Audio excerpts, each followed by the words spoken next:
Fala galera, beleza? Hoje vamos falar aqui rapidinho sobre como surgiu o aterramento, né? Hoje tão utilizado nos nossos sistemas elétricos.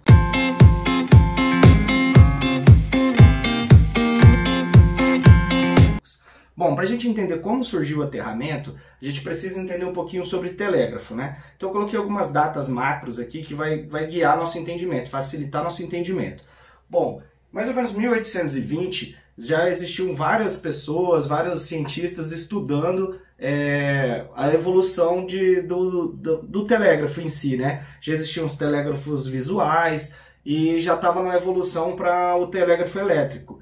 E que era uma necessidade da época, você transmitir dados, né, informações de uma maneira rápida e de longo alcance, né?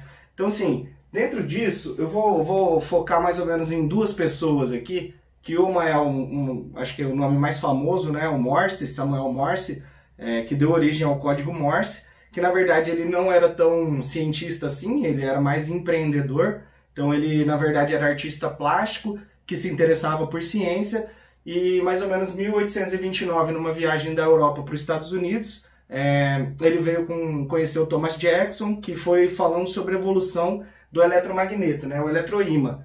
Então, a solenoide com núcleo de ferro, onde que se você alterava o status dela de acordo com uma corrente elétrica. Então, se você liga um circuito, ele vai ter um status, se você desliga o circuito, ele vai ter outro. E ele captou essa ideia aí e começou a bolar como seria um telégrafo com isso. Ou seja, basicamente aqui, você teria no circuito uma bateria, um manipulador, onde você poderia digitar seus códigos, né, com a mão, e aqui o cabo de transmissão no eletromagneto, né, no eletroímã. E um circuito de retorno onde você fecharia o circuito e teria energizado e desenergizado o eletroímã. Com isso, ele vai transformar a energia elétrica em energia mecânica, que vai acionar, por exemplo, aqui uma caneta que marcaria ali os traços ou qualquer tipo de sinal num papel, por exemplo, né? Então, ele juntou essas ideias, né, de pessoas que desenvolveram isso, né, que estudaram sobre isso, e começou ali a construir o seu telégrafo, né? Contratou duas pessoas, tinha alguns auxiliares, e o cara teve essa visão empreendedora. Bom, Morse, então, pegando todas essas ideias, né, juntou tudo isso e fez seu primeiro protótipo ali em 1835, e viu que o sistema funcionava. Então, ele foi evoluindo essa ideia, contratou alguns auxiliares, um para fazer a parte pensante do negócio, outro para executar, e ele ficaria responsável pelo código, por bolar o código. E apesar do código ser o código Morse, conhecido hoje, não foi ele o responsável pela criação. Ele inventou um código numérico que não era um dos melhores e seu auxiliar acabou fazendo o código por traço, ponto, que hoje a gente conhece como código Morse. Então nem isso ele foi responsável. Então assim, ele era um coletor de ideias e um empreendedor, na verdade. Então, em 1840, ele teve a patente do telégrafo de Morse, questionado porque ele juntou várias ideias de vários inventores.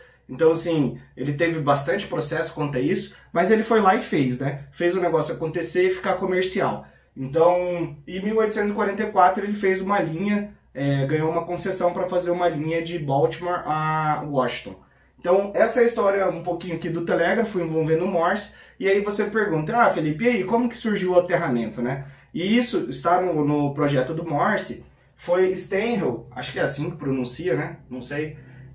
Steinhell, em 1838, descobriu o quê? Ele também trabalhava com isso. Então, em vez de lançar um cabo do transmissor ao receptor e do receptor ao transmissor novamente, ele descobriu que ele poderia usar isso como uma linha férrea. E em vários testes que ele foi fazendo, ele descobriu o quê? Melhor que isso, né? Ele descobriu que ele poderia utilizar a terra como condutor. Bom, e com isso, né, descobrimos aí que a Terra é um condutor também, natural, pois está em todo lugar. E o que você tem de ganho, além da descoberta do aterramento, né, do terra conduzir energia? Você tem um ganho que você não precisa ter um cabo de transmissão e o cabo de retorno, né? Então, economicamente, seu projeto se torna mais viável. Bom, galera, então foi assim que foi descoberto o aterramento, que hoje nos traz aí tantos benefícios que em outro vídeo aqui no canal a gente fala disso também. Então assiste lá, curte aí, se inscreve no canal e deixe seu comentário. Valeu!